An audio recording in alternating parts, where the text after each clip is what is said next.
Oi pessoal, hoje a gente vai continuar falando de funções vetoriais e para isso a gente vai utilizar o software GeoGebra. Nós vamos falar hoje de funções vetoriais de uma variável, como nós já falamos no vídeo anterior também, né? Mas num contexto um pouco diferente. Aqui eu já coloquei duas janelas de visualização 2D. Nesta eu retirei os eixos e a malha. Nessa eu só retirei a malha, a gente vai precisar dos dois eixos, né? Como eu quero falar de funções vetoriais, a imagem vai estar no R2, de R em R2. E aí, então, gostaria de que vocês pensassem comigo nesse conjunto de pontos.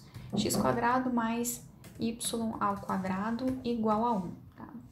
Quando eu faço isso, eu tenho uma equação, a equação de uma circunferência de raio 1.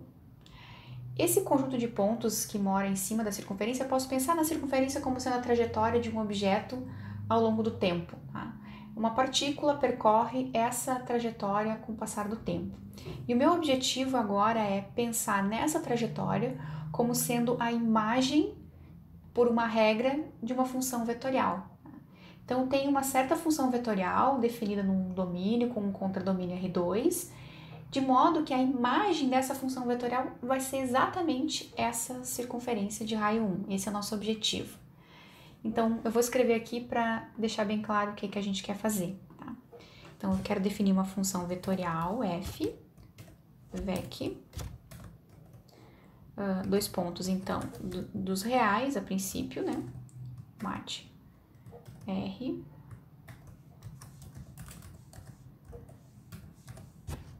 em R2,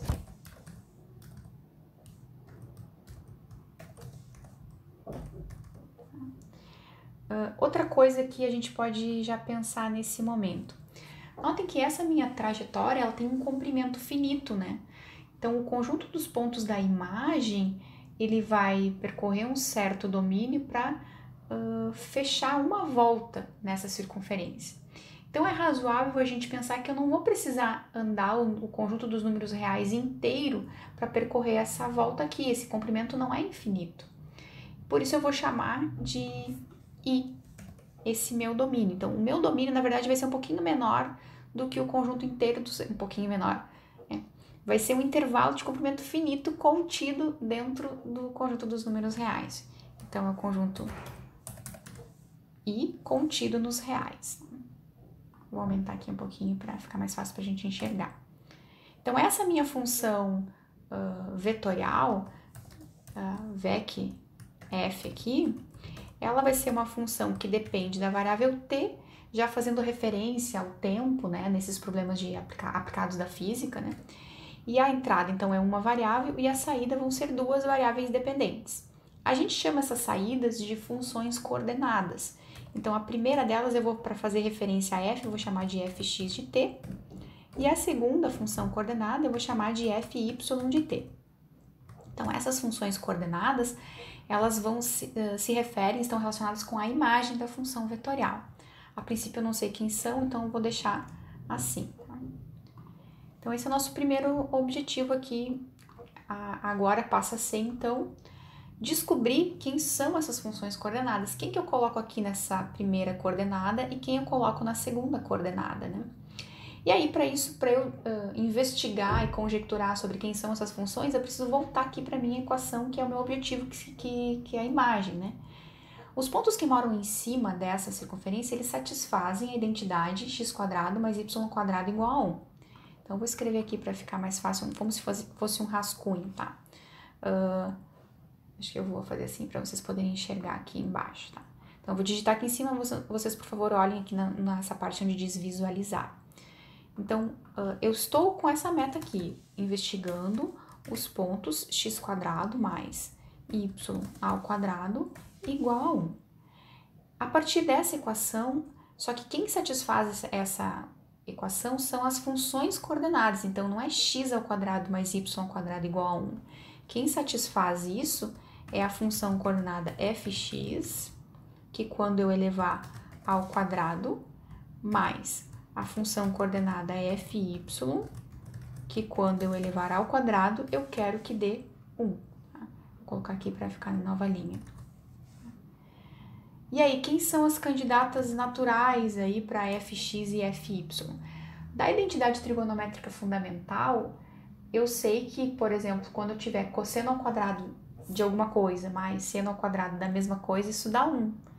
Então, é daí que vem a minha inspiração para determinar quem são essas funções coordenadas. Então, por exemplo, se eu escolher a função fx de t como sendo a função cosseno de t e a função fy como sendo o seno, vai funcionar. Eu vou ter que, quando cosseno ao quadrado mais seno ao quadrado dá 1. Eu também poderia fazer o contrário, chamar a fx de seno e a fy de cosseno. Mais tarde a gente observa o que isso iria alterar lá na minha imagem. Tá? Mas essa é uma opção que dá certo. E vai ser essa que a gente vai escolher agora. Né? Então, aqui está o nosso rascunho, que vou colocar aqui do lado, né? Então, para isso eu vou começar a definir essas coisas aqui na janela de álgebra. Eu vou começar com esse meu intervalo I aqui, que seriam os pontos do domínio. Para isso, eu venho aqui e vou definir um controle deslizante, tá? Eu vou chamar de D porque eu quero que os pontos desse controle deslizante sejam pontos do domínio da minha função vetorial, tá? E também o intervalo de variação de D eu vou iniciar no zero com essa lógica minha de que a variável independente T se refere ao tempo, né? E, bom, não faço ideia de quanto eu preciso aqui de domínio, a gente não falou sobre isso ainda, então eu vou chutar um valor 10, talvez eu tenha que fazer algum ajuste sobre isso depois, tá? Então, ok, a princípio os meus pontos do domínio, meu intervalo I, percorre 0 a 10, tá? Então, esses seriam os valores de T que eu vou substituir aqui na regra para calcular a imagem. Tá? Vou definir as funções coordenadas, como a gente falou, fx de t igual a cosseno t, fy de t igual a seno t. Aqui o GeoGebra faz o gráfico delas como funções reais independentes, assim, né? Então, mas a gente não quer isso, a gente está olhando elas como funções coordenadas aqui da minha f. Então, por isso eu vou ocultar os gráficos, certo?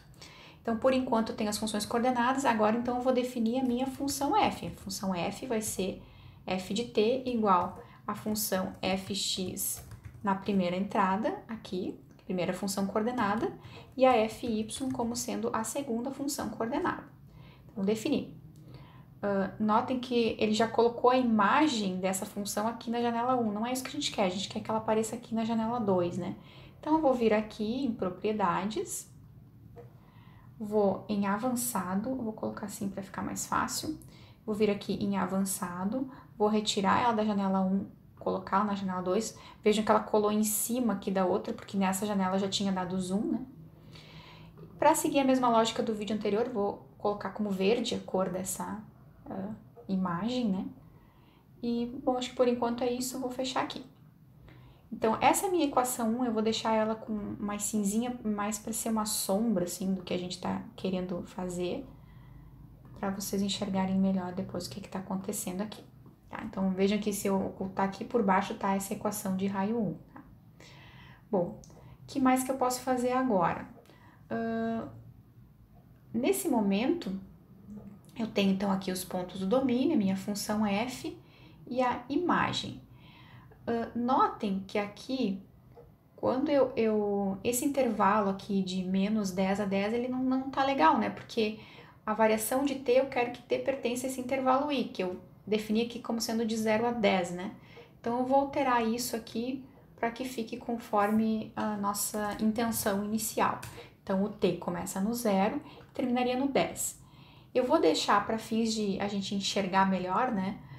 De ir até esse número aqui. Conforme eu for crescendo aqui, vai crescer a imagem desse lado. Então, crescer no sentido de ser desenhada, né? Então, vou colocar de 0 a D. Então, isso aqui vocês vão ver o que vai acontecer. Por exemplo, se o meu intervalo de definição só for do 0 ao 0, né? Então, não aparece nada aqui. Mas conforme eu for aumentando, ó, a esse intervalo, eu vou tentar aqui aumentar no estilo, de repente, a espessura da linha para ela ficar um pouco mais gordinha aqui. Ficar mais fácil da gente enxergar. Então, conforme eu for aumentando aqui, ó, percorrendo o intervalo, eu vou traçando a imagem. fica mais fácil a gente colocar o ponto que é a imagem desse ponto D. Então, quando eu aplicar o valor de D aqui, eu vou calcular a função coordenada x e a função coordenada y, né? Então, esse ponto que eu enxergo lá na imagem é o ponto F de D. De novo, ele apareceu aqui na janela 1, mas eu quero que ele apareça lá na janela 2. Então, eu venho aqui, avançado, retiro ele da janela 1, coloco ele na janela 2, vou trocar a cor dele para vermelho, por exemplo, que é o que a gente fez, acho que da outra vez, né? Na legenda eu vou colocar imagem, pra gente não esquecer que ele é a imagem desse ponto, e aqui vai aparecer a legenda. Então, aqui, esse ponto vermelho é a imagem desse número 5,6. Então, olha só, quando eu vou avançando, em um certo momento eu completei aqui a circunferência, e a partir desse valor 6,3 aproximadamente, eu percorro de novo a circunferência. E não é isso que a gente quer percorrer uma única vez, a gente quer fazer uma volta para contemplar uma vez todos os pontos da circunferência. Então, qual é o tamanho adequado desse meu intervalo i? Como as funções que a gente escolheu com funções coordenadas são as funções cosseno e seno, como par ordenado, esse conjunto de pontos de par ordenados aí, eles vão passar a se repetir depois do 2π, que é o argumento, sim, que eu preciso para dar uma volta completa aqui, né, nessa circunferência. Então, eu vou alterar aqui, em vez de 10, para o nosso objetivo, o ideal aqui é 2π. Com esse valor, eu consigo uma volta completa. Então, vamos de novo. De 0 a 2π, eu enxergo uma volta completa da circunferência. Para ficar mais fácil da gente enxergar essas coisas lá, eu vou dar uma melhorada aqui no nosso texto. Aqui. Aqui ficou pequeno, né? Deixei aqui um pouquinho mais. Eu vou colocar, então, a nossa função, por enquanto, ficou a função vec f. Aí, o valor que tá acontecendo aqui é o valor de d, né? E aqui eu vou colocar o ponto A, que é os valores que eu tenho obtido depois, né, de aplicar a imagem. Aqui também vou copiar essa linha e vou colocar os valores que a gente escolheu aqui. Para fx, a gente definiu como sendo cosseno, né? E para fy, era o seno. Acho que assim fica mais fácil para a gente enxergar o que está acontecendo. Então, por exemplo, vamos pegar o primeiro ponto. Quando t é 0, cosseno de 0 dá 1 e seno de 0 dá 0. Então, notem que aqui, nesse plano onde eu estou representando a imagem, eu tenho o ponto 1, 0.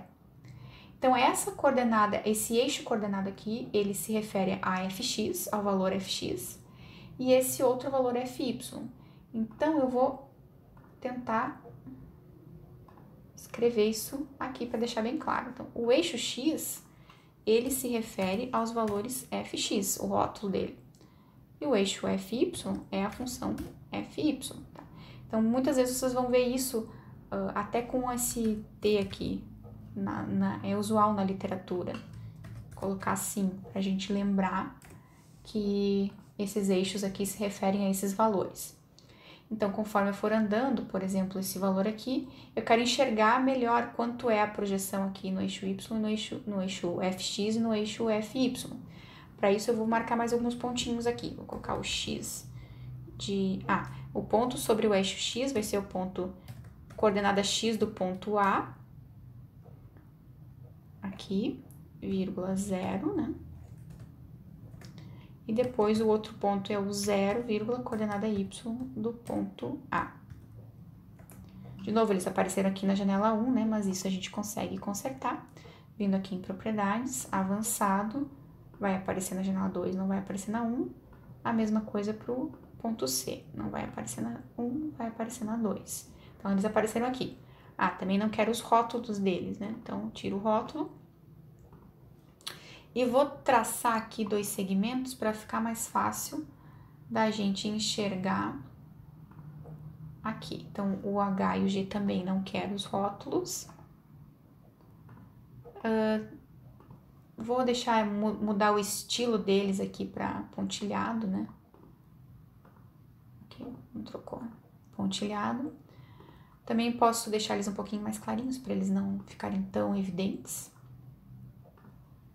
Então, aqui consigo enxergar melhor, né? Então, por exemplo, esse ponto que está aqui agora na janela 2, ele tem uma coordenada x um pouco mais do que 0,5, né? Exatamente aqui 0,7. E a coordenada y desse ponto da imagem é o valor 0,72, tá? Então, aqui tem o ponto da imagem de coordenadas fx 0,7 e fy,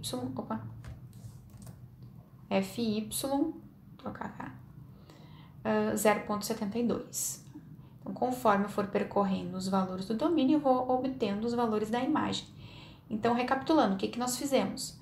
Nós definimos uma função vetorial, cujo domínio é o intervalo, aqui também podemos atualizar, né? Já chegamos que ele é o intervalo 0 a 2π. Intervalo i igual a 0 a 2π. Definida desse intervalo 0 a 2π, que está contido nos reais, no R2. Então, o nosso domínio é o intervalo 0 a 2π, o contradomínio é o R2, e a imagem é o conjunto de pontos que satisfaz a equação que x² mais y² igual a 1. Quando eu defino uma função vetorial assim, restrita a um intervalo i dentro dos reais, de modo que a curva inicial passou a ser a imagem dessa função, por essa função, eu chamo isso de parametrização da curva x² mais y² igual a 1. O que a gente acabou de fazer foi parametrizar essa curva, tá? E quem fez essa parametrização foi por meio dessa função vetorial. Eu disse para vocês que funcionaria se eu tivesse seno t na primeira coordenada e cosseno na segunda, né? O que muda aqui na imagem? Se eu invertesse aqui as posições do seno e do cosseno, ao invés de, ao percorrer o domínio, eu ir, digamos assim, percorrendo a imagem no sentido anti-horário, se eu tivesse invertido, eu percorreria no sentido horário, tá? Então, isso aqui depende do problema enunciado, da física do problema. Se eu quero percorrer a trajetória no sentido anti-horário ou se eu quero fazer esse percurso no sentido horário. Aí depende do problema. Não tem problema no sentido de que as duas são parametrizações da curva. Se eu quero apenas uma parametrização e não especifico o sentido, né? Qualquer uma das duas serve. E aí eu posso me perguntar agora, então, tá, mas tudo isso funcionou porque o raio era 1. E se eu quiser parametrizar uma circunferência de raio 2? Se agora o meu problema passa a ser, eu quero encontrar uma função vetorial que parametrize a curva x² mais y² igual a 4. Tá? Então, eu quero que seja essa imagem cinza e não mais essa que a gente fez aqui. O que é que muda? Nas funções coordenadas aqui, para dar 4, eu teria que ter 2 cosseno e 2 seno. Porque quando eu coloco 2 aqui junto com o cosseno e o 2 aqui junto com o seno, o que acontece? Quando eu fizer 2 cosseno ao quadrado, eu vou ficar com 4. 2 cosseno tudo, né, elevado ao quadrado, vai ficar 4 cosseno ao quadrado, 4 seno ao quadrado, coloco 4 em evidência, uso a identidade trigonométrica fundamental e encontro aqui x² mais y² igual a 4, né, que era o que eu estava procurando, e que já apareceu aqui na imagem quando eu fiz essa troca, tá? Se o meu objetivo é traçar, por exemplo, uma elipse, tá? Não é circunferência, o que é que mudaria? Por exemplo, se a minha elipse fosse a equação, por exemplo, aqui, vou trocar para um aqui de novo, aqui, dividido por 4, quero essa elipse aqui. Nesse caso, então, nota que aqui eu tenho um coeficiente para o x, mas não tenho para o y, então eu venho aqui, retiro o do y e não retiro o do x. Mantenho 2 no x e não mantenho do y. Por que que isso acontece? Quando eu fizer essa coordenada elevada ao quadrado, vai ficar 4 cosseno ao quadrado, que quando eu divido por 4, os 4 se cancelam, mais o y ao quadrado, que é seno ao quadrado, e isso continua dando 1. Então, eu preciso só fazer esses pequenos ajustes para parametrizar as circunferências e elipses, tá? Aí, conforme a curva que for dada no problema. E também tem uma outra coisa que eu posso fazer, que é, por exemplo, pensar o que vai acontecer se não for constantes aqui os números que eu multiplicar na frente. Se, por exemplo, ao invés de 2, eu quiser multiplicar por t, o que será que acontece? Opa, não salvei aqui. Deixa eu voltar. t, e aqui também, por t. Como que será que fica essa imagem? Então, ao percorrer os termos aqui do domínio, eu vou obtendo os da imagem. Nota que agora o raio não é mais fixo, né? Porque quando eu fizer t cosseno t ao quadrado mais t seno t ao quadrado, eu vou aumentando. Vou diminuir aqui para a gente enxergar. Tá? Então, agora não tem mais essa propriedade que eu podia usar antes da relação trigonométrica fundamental, quando eu elevo essa ao quadrado mais essa ao quadrado, sempre dá 1. Se eu elevar as duas ao quadrado e somar, eu vou conforme eu for aumentando o valor de t, vai aumentando digamos assim, o traçado da imagem. Então, não faz mais sentido pensar que eu só quero calcular aqui nesse intervalo 0π. Eu vou pegar um intervalo que me convém. Por exemplo, aquele nosso inicial, que era o de 0 a 10. Tá? Se eu for de 0 a 10, eu ainda posso ir mais um pouquinho aqui, né? Então, eu tenho aqui uma espiral. Tá? E assim eu posso ir percorrendo quantas eu quiser. Claro, a gente começou aqui no 0, né? E aumentou o nosso intervalo i. Nosso intervalo i agora não é mais de 0 a 2π, ele passa a ser de 0 a 10. E as nossas funções coordenadas seriam as funções t cosseno t, t seno t. Tá? Então, essas coisas a gente pode sempre ir cada vez testando, né, para ver o que acontece. Da mesma forma, eu poderia fazer esse raciocínio pensando no R3, para enxergar essa curva, essa parametrização, como sendo imagem de uma curva que está no R3. O que é que ficaria diferente? Eu teria três funções coordenadas, né? Uma fx, uma fy e uma fz. E, bom, aí depende do caso, eu tenho que analisar o que vai acontecer com essa minha função. Então, para aproveitar o que a gente fez aqui, eu vou só rapidamente fazer uma imagem no R3, mas eu desafio vocês a ficarem tentando criar quais são as parametrizações para determinadas curvas, né? Então, eu vou fechar aqui e vou abrir a janela de visualização 3D, para a gente enxergar um pouco melhor aqui. Não vai ser essa nossa aqui, mas eu vou voltar aqui para nossa cosseno t inicial, seno t inicial aqui, que foi a nossa primeira tentativa, né? Aqui, de novo, eu vou continuar aqui, ok, não era isso que eu queria mexer. Aí, nesse cara aqui que eu quero, em vez de 10, eu vou voltar pro 2π. Normal. E vou introduzir uma terceira função coordenada. Então, aqui na nossa função, em vez de R2 como contradomínio, o contradomínio agora vai ser o R3. Continua sendo de 0 a 2π aqui o nosso intervalo de definição, mas eu vou ter mais uma função coordenada, então eu vou chamar ela de fz de t. A função que eu vou utilizar aqui para a terceira coordenada vai ser t.